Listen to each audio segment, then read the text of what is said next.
All right, welcome back. Today's video, we're going to talk about why you might not be seeing gains as a beginner in the gym. It's going to be like how I do most videos. It's going to be pretty generalized.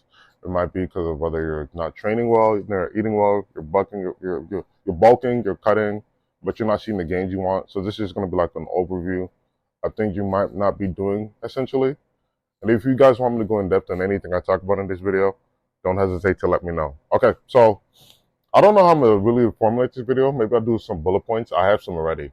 So I'm just go over my bullet points and then we're going to go from there. You guys seem to like this type of content. So the first one, you're not training hard enough. So I have a thing when it comes to my clients, I typically like to say you guys don't want it bad enough, right? So in a sense with most beginners in the gym, right, you guys typically don't like train hard. And what I mean is you don't train hard is like you guys like will leave like reps in reserve. I'm not saying train to failure because obviously you're new to the gym. But gains come when you push yourself to failure, right? So the typical point of metric is anywhere you want to gain for anywhere between 8 to 12 reps. You shouldn't be stopping between 4 to 6 unless your goal is strength, but that can be a whole other video within itself.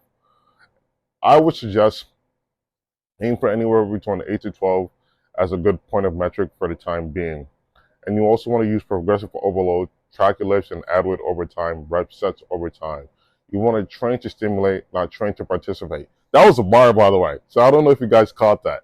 But a perfect example is like me with the lat pull down, right? So for one, you're going to see in this video, as my pull-ups gradually progress, like before I was only able to get to my chin, but as time goes on, I'm getting closer to be able to do chest to bar. Essentially just because as you see in this clip right now, I'm flying while doing pull-ups. Especially because that's pretty impressive for someone my weight and size, right? So you want to make sure as time goes on, you're progressing in the right direction of what you're trying to look for. So that's probably what I do that's what I mentioned for the first example. I don't know what's wrong with me today. So anyway, program hopping. So 1 week you're doing push-pull legs, the next minute you're doing full body, the next minute you're trying to copy others. If you don't give time for something to work, you're never going to receive results.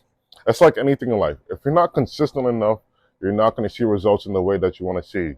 If you're going to do something, a perfect example, I recommend to anyone who starts the gym, do push-pull legs. It's generic, it's simple, but it's easy to follow. You can easily do that and do a repeat. You can do push-pull legs Monday, Wednesday, Friday, or Monday, Tuesday, Wednesday, rest, do it all over again. And then you want to stick to your compounds. People try to switch it up, but the compounds have been around for the last 50, 60 years because they work for a reason. You want to do a squat, bench, deadlift, overhead press, pull-ups, push-ups, dumbbells, dips, lunges, step-ups, like all of the stuff that people try to avoid, you should do them. Now, granted, if it's not aligned with your goals, you don't necessarily have to do them, but the basics are basics for a reason.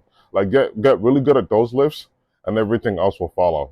So another thing, your diet. You can't outtrain a bad diet. That's really generic advice, but it's true for a reason. You can't bulk, you can't cut if you're not controlling your food. Like that's one mistake I made last year. Like I was pretty good with my bulk for a month, and then I just got lazy. I just got lackadaisical, so I started easing. Carelessly, and it's crazy too because I'm stronger now than I was then. But a perfect example: if you're cutting, you want to eat in a slight calorie deficit. I made videos on that. Go watch that if you're interested. If you want to do it in bulk, you want to do a slight surplus, not necessarily dirty bulking. Also have a video on that. I'm going to link them in the description below. You want to also do a gram of protein per body weight. I like to always use the example, if you're 200 pounds, you want to aim for 200 grams of your body weight. That's a perfect example. Another thing too, sleep and you're ignoring your recovery. You're going to the gym, like for example, 6 days a week, but you're only sleeping 4 to 5 hours. Your gains won't show up. You're not recovering. Muscle is built when you recover, not while you're training. Like that's one of the main issues I always had when it came to my weight loss. On average, I can only sleep 6.5 hours. And we know typically you're supposed to aim for anywhere between 7 to 8 hours. So I'm literally missing an hour of sleep. Sleep depth is a real thing. People think it's a joke, but people say like you aim a lot better. A perfect example is Monday, I got 7 hours of sleep. I was able to do 295 on bench just because I actually got more sleep compared to like the day before where I only got like 5.5. So I wouldn't have been able to do just as much. And I didn't do anything different besides get more sleep. So overall, long story short, take your rest seriously. I know we live in a chaotic world, but try to aim for at least 7 to 8 hours. I would honestly just start small, aim for 7 hours, and then go from there. And when you're resting, take your rest days seriously. Like, generally don't try to do things to stress you out. Like for me, what I like to do for rest, I like to do core, I like to do cardio, and I like to stretch because those are things I can do every day. And it's not necessarily gonna like stress me out long term, you know? Now another thing, patience. Patience is a virtue. I try to tell myself that all the time, but obviously I'm not a really patient person, as you guys are gonna learn. But this one is what really kills progress. Expecting instant results. Like I remember there was a guy who came up to me on the gym one day and he saw me benching. He's like, how long did it take you to reach 315? I told him 2 years. And most people think they can reach 315 in a year. Maybe you're an anomaly. Maybe your genetics are better than mine. But you're not going to look like your favorite person. Some of you guys might look to me as a point of reference. You're not going to look like me in like 3 months. Like, unrealistic, unless you go up on everything in the world. But even then, at most would probably take you a year. Like, you need to show up consistently. Like I mentioned in the beginning, you show up consistently, 6 to 12 months, you look like a different person completely.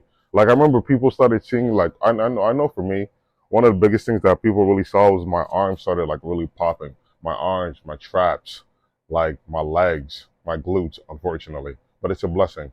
Consistently over perfection. It's like the saying, you want to get 1% better every day, and there's 365 days in a year.